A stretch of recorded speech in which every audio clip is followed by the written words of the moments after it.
إذا زلزلت الأرض زلزالها وأخرجت الأرض أثقالها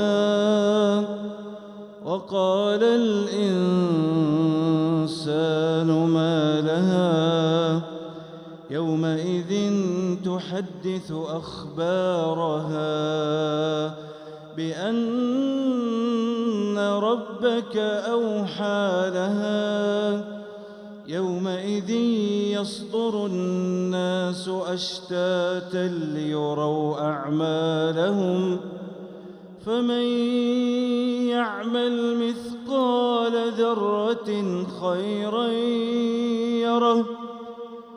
ومن يعمل مثقال ذرة شرا